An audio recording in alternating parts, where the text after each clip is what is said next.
Welcome, everyone, and thanks for joining me this next hour. You're listening to Everyday Astrology with C.A. Brooks on Transcendental Tuesdays here on 12radio.com and simulcasting on my YouTube channel, which is the same name, Everyday Astrology with C.A. Brooks. And hopefully we are changing the way we think about and listen to the world. And sorry, we're getting started just a few minutes late this morning. I guess we're already in kind of a holiday mood and our minds are distracted, but this is November 25th. 2025, and we are live today. And on today's show, we are going to look at the week ahead, which includes both Saturn and Mercury finishing up retrograde cycles. Now, I know that's going to bring a smile to a few faces, and Venus will join the party in Sagittarius because she is going to move into Sagittarius, where the Sun and Mars are already kind of sunning themselves on the beaches of Sagittarius. And I say beaches, it's not a water sign, but you know, it's a sign of travel. It's a sign of learning and moving and just enjoying the sun and just being out there and kind of soaking up life. So that's where Venus, the planet of values, is going to be as of Sunday, the 30th of November. So we're going to touch upon all of those. But we're going to do a different kind of introduction before that, and I'll explain in just a minute.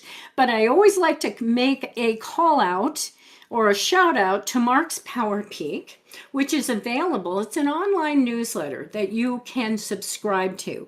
You can find it at 12listen.com, as well as the other 12 sites. And I really, you know, if you like this show, if you like thinking about astrology, if you like thinking about tarot or metaphysics, or you just like to look at life from a perspective that it's bigger than just the material form, you know, that there's a spiritual side to it. There's other ways, there's other lenses to look through, like tarot and I Ching and feng shui and numerology and just all the spiritualities. So if you like to do that, I highly suggest that you check out Mark's Power Peak, because it comes every week. It's totally free. You just subscribe and you get, you know, a notice in your email, and then you can click on that, and then there's a number of articles that you can read, which include my look at the week ahead if you're interested in astrology. So that's and also I like to really talk about that, because for people who listen to this show, everything that we're talking about, or no, that's not quite true. The basis of what we're talking about with astrology on this show, you're going to get a lot of details in the week ahead column. So go back there and you can get some of those dates. If I'm flying by something and you go, when did she say that's going to happen? You can go to Mark's Power Peak and check that out. All right. So as we look at the cosmic dance for the week of November 24th, and as we take this deeper look into the astrology for the week, I want to start with what I hope will be an interesting and thought-provoking discussion that applies for this week, but also throughout the holiday season and way beyond. And many of you know what my process is. If you've been with me for a while, or maybe you know me from teaching in bookstores and that sort of thing, when I sit down to look at each week as it's coming up, when, you know, I'm preparing really for writing that article the week ahead, what I do is I look at that astrology. I look and see, you know, I open that calendar and I'm trying to figure out, well, what's going on by using an astrology lens? Are the planets changing signs? Are there planets that are beginning or ending retrograde patterns? Are there new moons, full moons in the forecast? Where's the moon? What signs is the moon going to, you know, go through during this week? And what phase is the moon in? I'm a real big advocate of what phase the moon is in, because I think it just tells us a lot about the development of things in our lives. And it accounts for not only with the element of the particular sign that the moon is in, but it tells us a lot when we combine that information. So I always look at that. Then I also look at, are there interesting planetary alignments and interactions? You know, how are the planets playing with each other? Where is there a little bit of stress? Where is there a little bit of support? And also, is there a dominance of any of the elements or modalities? I mean, do we have a lot of fixed energy?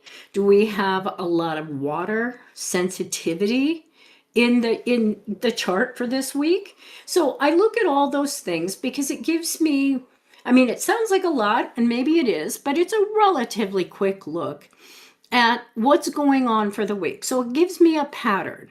So with that in my mind, the next thing I always do is I combine that information with tarot cards, sometimes oracle cards, but mostly tarot, because I see tarot as a very comprehensive system for looking at what's going on. So I start that tarot spread by asking myself, okay, what is the overall message for this week? What do we need to know? What do we need to understand for this particular week?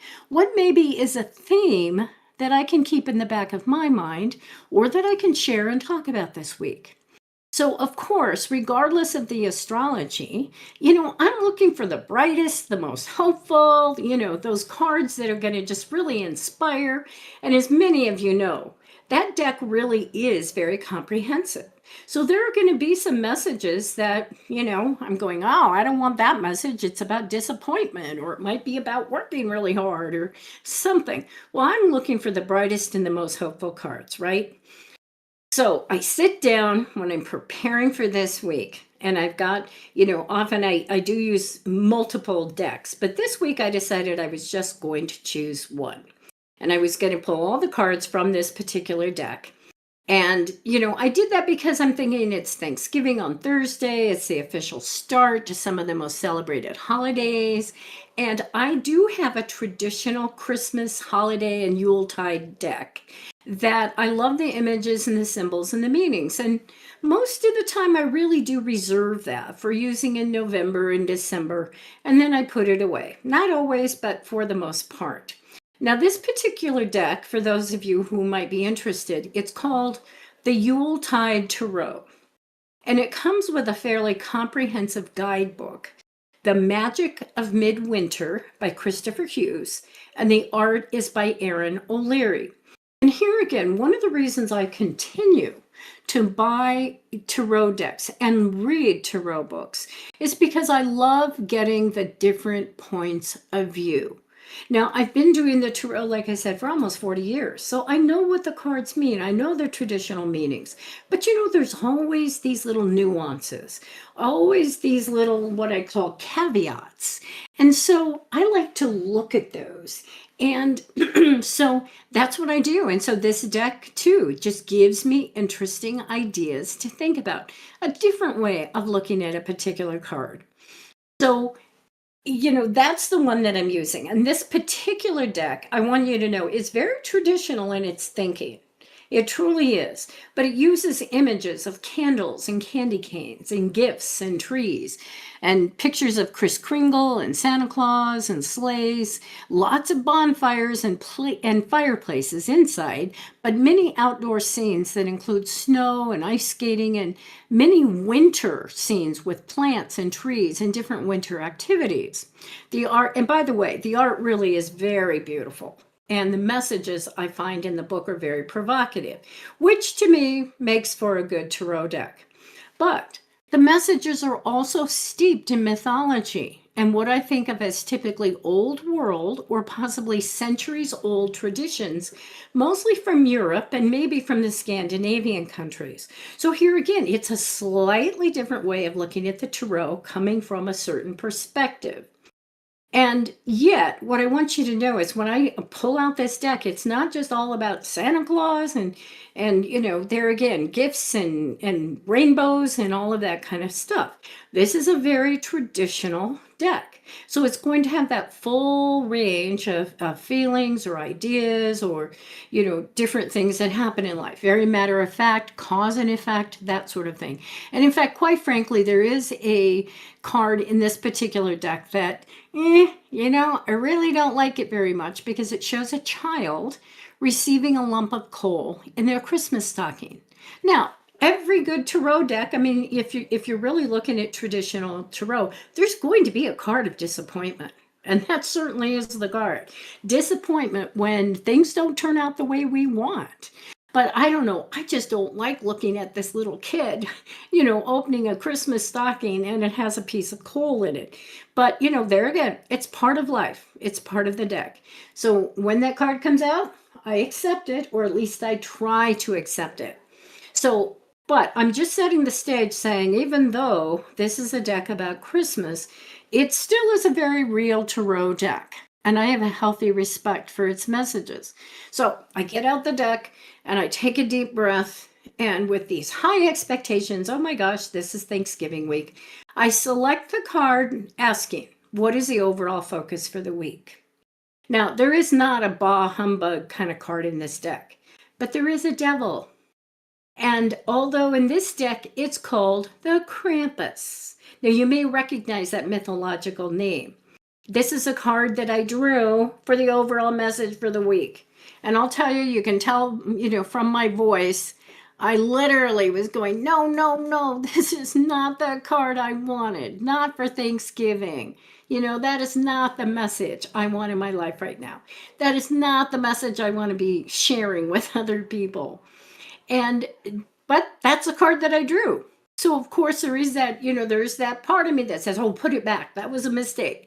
But no, I didn't, because like I said, I've learned from over 40 years of using tarot. Don't ask the question if you're not willing to hear the answer.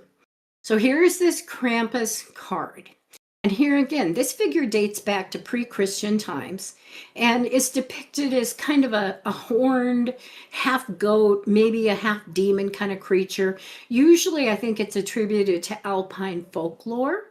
And he is considered to be the darker counterpart to Santa, or to the idea of who Santa is. So Santa brings all the gifts, although, we certainly think of Santa as having the naughty list, but the Krampus is definitely the part of that image that is responsible for punishing the naughty children.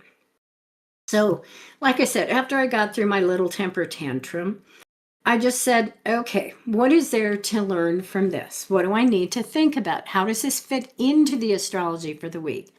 And it didn't really take me very long before I saw and really could appreciate the invaluable gift in this message. And I hope you will too. So this devil, and like I said, I'm going to refer to it as the devil card too, because in traditional tarot, that's what it would be called. It's the devil. But in this case, it's Krampus. And he definitely represents the shadow side. And the shadow side of habits, traditions that may have once been positive, but now they've run amok in our lives. And I know that you know what I'm talking about. Instead of a habit or a routine being supportive and adding security and comfort to our lives, now they're limitations. Whatever that tradition is, oh, we always go Christmas caroling after dinner. Well, now maybe somebody's in a wheelchair or somebody's not able to do that. Well, we have to look at those traditions. We have to look at those ideas. We have to look at all of the habits in our lives and say, are they really supportive? Are they helping us organize and structure our lives? Or have they just become these really stuck, crystallized behaviors that aren't serving us the way that we want them to? And, as I was thinking through this, I thought, this is almost a little bit like those chains that were forged by Jacob Marley in the Dickens Christmas Carol story. Remember, through his behavior, he, ended up with those long, heavy chains. And so I thought, that's what happens too with those obsessions, those different things that we just have to have it a certain way. Here again, the depiction of what the devil means, that obsession with something that it might have started out as something really good. And now it's just choking us. It's just taking our time. It's just, distracting us from other things that are important. And in fact, what it makes me think about too is a little bit of the mythology of Capricorn, who through isolation or severe discipline can become really bitter and punitive. So it's very seasonal as we're going to go into Capricorn too, that very structure, and of course we're talking Saturn here, right? But that very structure of Capricorn, that very structure of having organization can also be a limitation in our lives.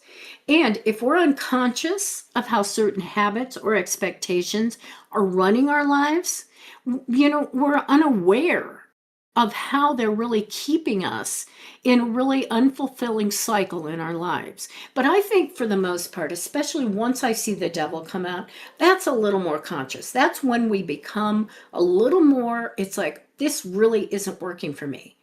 And so we do become aware of those obsessions, even though we may not know how to free ourselves from them. And in fact, there's a TV commercial running right now that I thought it's exactly this kind of, situation. And what it is there's a family gathered around the Thanksgiving table, and there's an empty chair. And a little boy very sadly laments that he misses his grandpa. And then several other family members chime in with similar sentiments and, saying how much they miss dad or they miss grandpa and what's going on. And they look sadly at the empty chair. But then a man kind of like, enough is enough. And he, calls out his dad as being ridiculous. And you're kind of like, what? And then from an upstairs bedroom, an old man pounds on the floor with a cane, and he says, it's just not Thanksgiving without King's Hawaiian bread.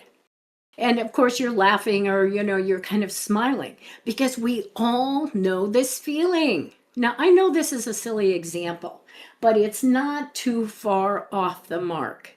Like I said, I don't think there's probably a single person who doesn't have some similar story about their life, about their holidays, about their birthdays, or something similar where someone is so insistent on a specific ritual, a specific food, a certain way that something has to go, that they're willing to make themselves miserable. They're willing to count themselves out of the fun and maybe make other people miserable too if it doesn't happen that way. Now that is part of the energy of the Krampus or of the devil card.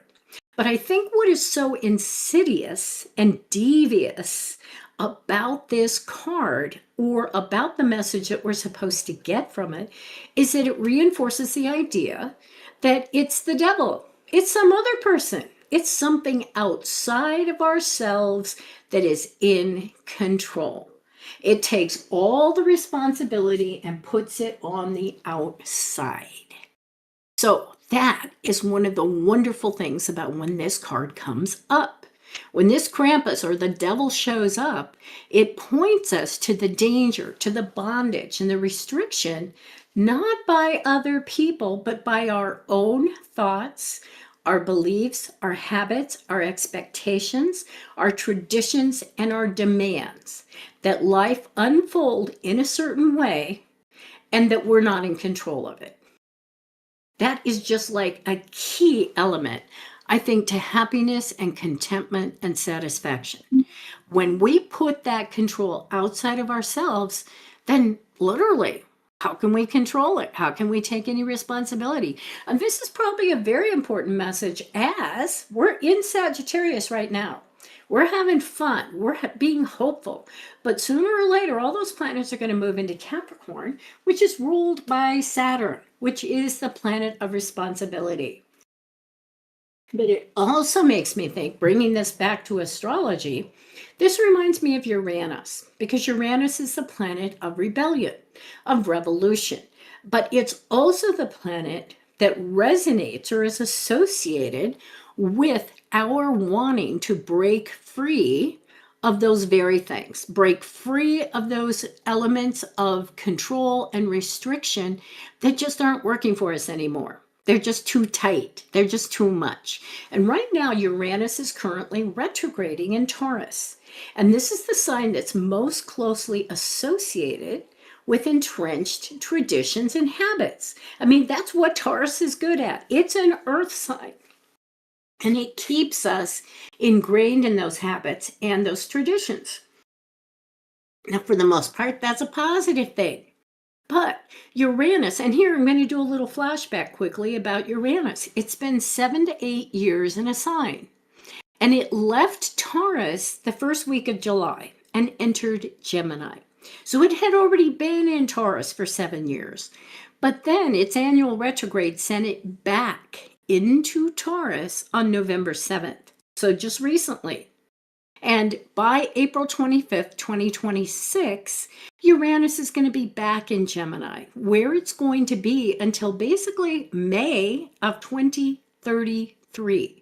So this is our last chance in a long time to really kind of shake up that Taurus, any kind of earth, being too materialistic, being too set on the world being physical and not understanding the spiritual side of it. And I'm not trying to say that Taurus is not spiritual, but I'm just saying Taurus is what roots us to the earth. Taurus gives us that sense of, controlling the material universe. But once again, when it goes awry, when it gets too much, is when we need to break free. And so I think Uranus, it's in Gemini, but it goes, oops, there's still a few things we need to check out in Taurus. There's a few things, there's a few bonds that we need to maybe break, or we need to take a look at these things. So this is our opportunity to do that with Uranus having gone back into Taurus. Now, if you've been reading Mark's Power Peak and, and listening to this show, one of the things we have been discussing is how Uranus is in a supportive and useful connection right now it's a sextile with Saturn and Neptune, which are both in Pisces. Now, I want to point this out because this is particularly important. And in fact, I've been gone the last couple of weeks, so we didn't have the opportunity to explore it, but we will continue in the future because this is what's going on. Uranus cycles the Earth once every 84 years. Now, that's why it's not in Taurus very often, right? And Neptune cycles the Earth and goes through all of 12 of the signs every 164 years. So think about it. These two they have long transits around the sun. And therefore, it's actually a rare but very exciting thing when the two come into some kind of a significant connection like they are now.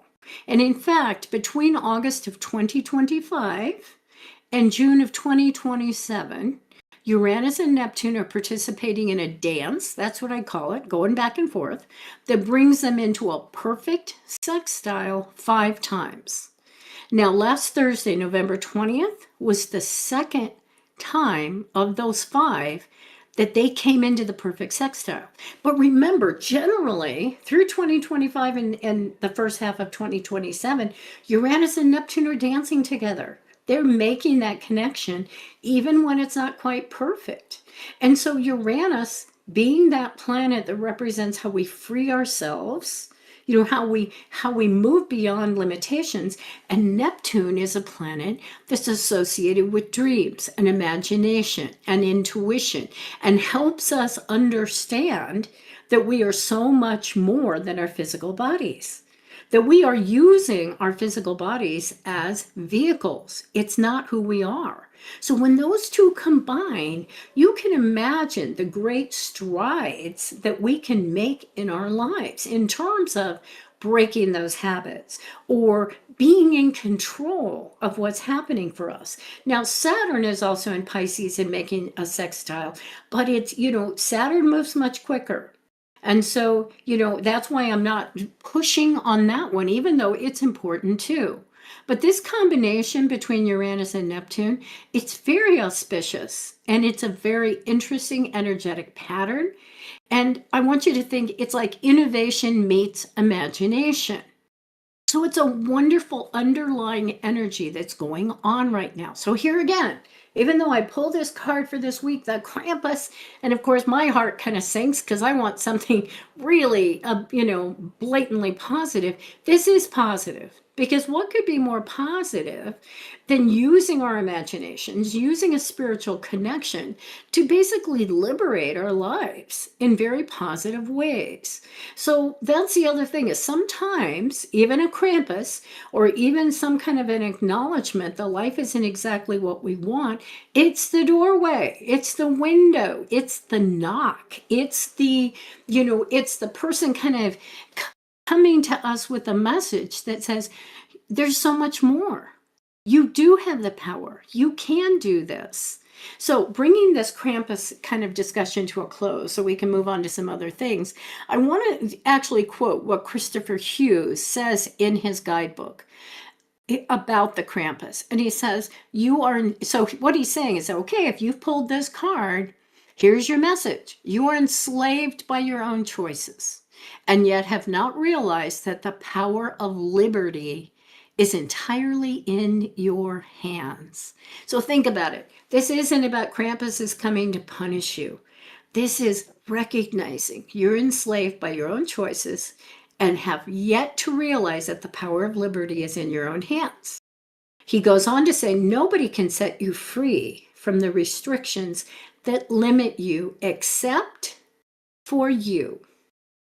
And then a third message is, maybe you've placed too much emphasis on material gains, that might be the Taurus stuff, and in doing so have become blinded to what is important, to maybe some of those spiritual, non-tangible benefits of life. So here again, this is just a message. This is just a knock on the consciousness going, hey, wake up. Is this going on?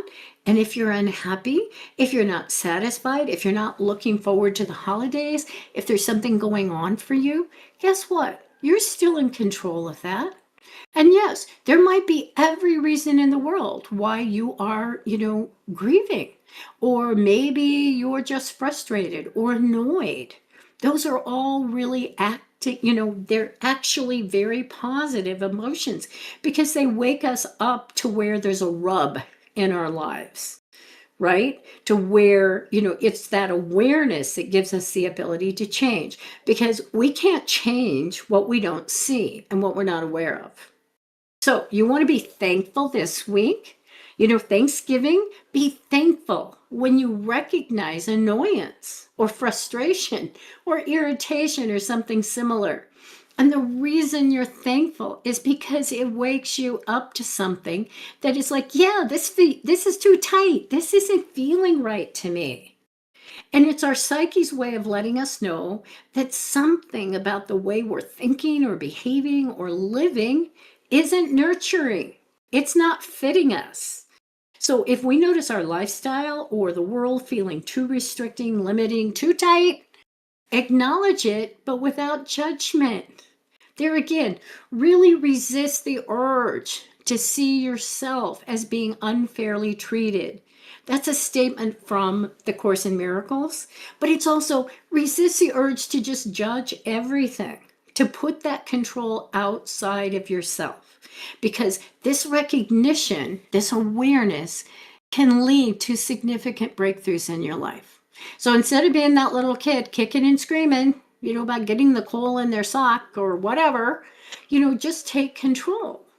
And one of the ways we do this is just see life through some other lenses. So let's kind of move our lens right now and acknowledge those two planets that are moving out of retrograde patterns this week. And by the way, I haven't acknowledged, hey, to all of you over there in the chat room, over on YouTube, thank you so much for joining me today. I do see your comments. And Lynn says, it's really nice to be here joining the astrology community. Yes, thank you so much for being here.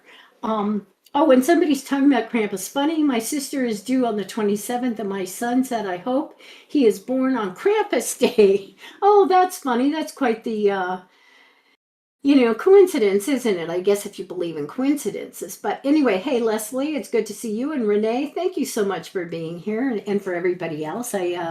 Like I said, we were running a little late today, so I didn't get a chance to go over there, but I do see your comments, and thank you for joining us that way. All right, so let's talk about it.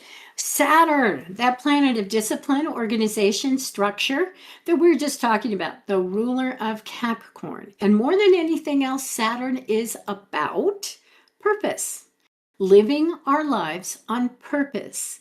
Well, Saturn left Aries some time ago and retrograded back into Pisces, because here again, what we've got going on in the cosmos right now is significant shifts by what we call those outer planets. Those planets that orbit the farthest from the sun, Pluto, Neptune, Uranus, Saturn, they've all made significant changes here in 2025. But they went into retrograde patterns. So several of them left the sign that they had gone into and they went back. It's sort of like they forgot some of their luggage, or they forgot something and they need to take care of it. They need to wrap up some details. Saturn was one of those planets. It left Aries and went back into Pisces. And now it has finished that retrograde, or rather will finish that retrograde. That's going to happen on Thanksgiving Day. That Saturn is going to start moving forward again. And so it'll go backtrack through those last few degrees of Pisces and then eventually enter Aries again. So between 25 and 26, like I said, we have this shift of 4 major planets moving from one sign to another. But right now, mostly we're in those retrograde patterns where we're like, hey, we haven't quite gotten over the finish line yet. So Saturn, by the way, this week, what it feels like to us, even though this is always an optical illusion, it feels pretty much like Saturn is just sitting still. So in fact, I hadn't thought about it before, but that may be the other reason that I pulled that Krampus card. That idea, just sitting still, looking at things, looking at crystallized consciousness. But now Saturn is going to start slowly moving forward. And here again, I think even though we're not talking about the planets really moving backwards, they don't really retrograde and move backwards. Psychologically, it's true. And in the same way, you can't go from reverse into drive in your car automatically. You have to come to a standstill. That's what it feels like psychologically with the planet. So Saturn is coming to this standstill. So if we look at it in the sky, we look at it in an astrology calendar, it's just sitting there. But it's going to slowly start moving forward again. And it's going to take some time. But this is important because what I want to point out this week too is on Wednesday afternoon, Saturn is going to move into a trine, or rather Venus is going to help because she's in Scorpio, and she's going to move into a trine with Saturn. Now, truthfully, this is a very wonderful and strong alliance. If you like or want loyalty, if you value discipline, if you want commitment, either from yourself or somebody else, this is an excellent kind of energy. In fact, in relationships, I love to see a very positive connection between Venus and Saturn. Because to me, Venus is that planet of love. It's that planet of attraction. But you need something more than desire. And Saturn provides that something.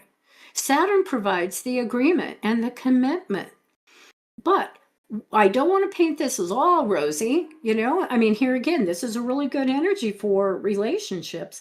But the other thing going on that same day is Venus is also going to be trine Jupiter on the same day. Now, Jupiter is all about expansion. And Saturn, as you think about it, that whole idea of making a commitment or agreement, that's the power of concentration. The power of contraction. In other words, if I choose to be with you, then simultaneously I'm choosing not to be with somebody else, right? If you choose door number 1, then you're not choosing door number 2 or 3. So Jupiter expands and says, I want to keep all my options open, while Saturn is saying, I want to make an agreement. So it is true that on Wednesday, we've got both those energies going on simultaneously. So if you feel kind of a push-pull in your relationships, or just in general, what's going on, your interactions with people, you might be experiencing that kind of energy. And I believe too that the moon is in Aquarius that day, which can be kind of emotionally detached. So we'll see what happens. But here's the other thing I want you to understand. Venus trine Saturn is very auspicious energy for both making and breaking agreements. And when I say breaking agreements, it's because once again, Saturn is saying, what's my purpose? What do I really want here? So Saturn being synonymous with purpose is something we should never let get too far out of our sights. So it could be that we turn away from something. And there again, it could be turning away from cranberry relish. It doesn't have to be something really significant like a marriage or a huge commitment. It could just be, I used to always do it this way, but I'm going to do something different this time. So even if you find yourself on Wednesday turning away from some plan or turning away from the way you do something, that may be Saturn saying, I want to get really in touch with my purpose. And being aligned with Venus, desire, what do I really find attractive? What do I really want? Sometimes that's the energy of making an agreement as well as, or breaking an agreement as well as making one. So think of that too. There's, everything in life kind of has those two sides to it. It's duality. I mean, the earth is based in duality, really. All right, well, let's move on to Mercury. Mercury also ends a retrograde this week on Saturday morning. Now, here too, always think about the lessons learned. Mercury is our mind. Mercury is the way we think. But one thing I'd like to encourage myself to do, and you too, is remember these retrogrades are always about second chances, seeing things from a different perspective. So try not to rush too far ahead and just leave this Mercury retrograde behind, because there probably is something, a message, a piece of information, something that you've identified, some lesson that is there for you to take with you as Mercury moves forward. So for those of you who just go, oh, I just want it to end, I just want it to be over, great. But I'm telling you, those lessons are very valuable. And if we don't learn them, guess what? They come up over and over and over again. They don't really ever go away. Our inner self, our inner guide and teacher is going to keep presenting those messages to us so that every time we see them, we have the opportunity to absorb them, to embrace them. So that's what the retrogrades are good for. All right, so we have a few minutes left in the show when we can talk about Venus and Sagittarius. That's going to happen on Sunday, November 30th. And we have been talking about Sagittarius, for, even though I wasn't here the last couple of weeks, we had been talking about Sagittarius. And here again, I hope that you're reading, my column in Mark's Power Peak. And so you pick up on some of that. So we're going to go over it briefly in terms of the Sag energy. But remember, both the Sun and Mars are in Sag. So this is kind of already a party going on there. And Venus now is going to add her particular voice, to this particular party. And also, I thought, looking ahead, the next new moon, which is, a new lunar cycle, is going to be on December 19th. And it's going to be at 28 Sagittarius with the Sun and the Moon both there. But Venus is going to be at 24 Sag. So she's going to be right in that mix also. And I love that. So I think that's going to be a very special new moon, maybe filled with lots of joy, lots of hope, lots of interesting things going on. But there again, there's going to be a few things that are kind of, I would just say, flies in the ointment, let's put it that way. But it's just that idea of really choosing and prioritizing, where do we want to put our focus? But I love the fact that Venus is going to be involved in that next new moon. But like I said, we're getting ahead of ourselves because that's going to be December 19th. But a quick reminder about Venus. Who's Venus? Well, she's generally the planet that represents our values, what we think is important, what we think is worthwhile.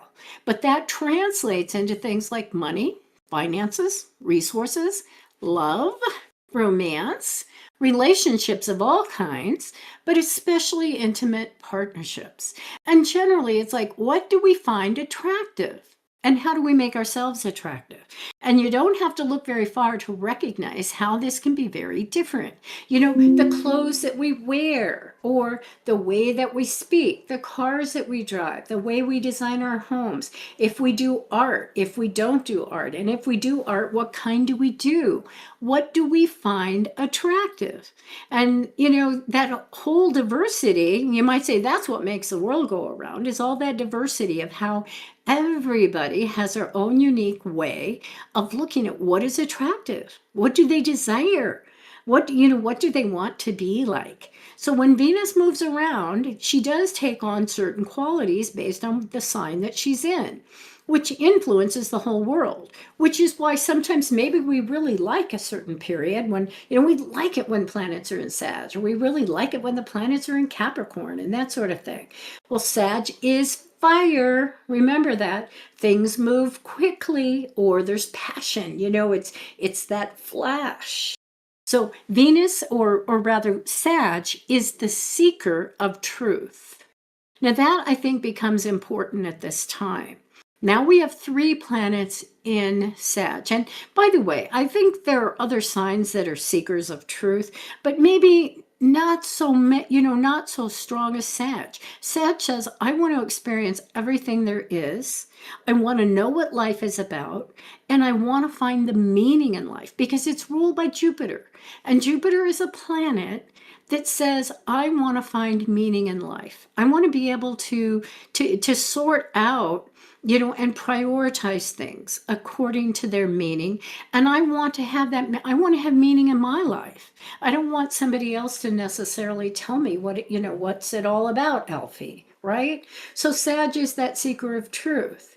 And it's just, it's that energy of give me lots and lots and lots of experiences. Now, when that translates into relationships or our dealings with money or anything else, sometimes, like for instance, people with relationships, it is true, it wants lots of experiences. So truthfully, Venus in Sag is the one who's always looking for the next comer, is always looking for what's next. And that can be a little frustrating to somebody who really likes commitment, or they really want something to be a certain way, right? But as one idea I want to leave with you, that because I ran across this a few weeks ago. It was a statement by Barbara Moore, who is a person who writes a lot about tarot.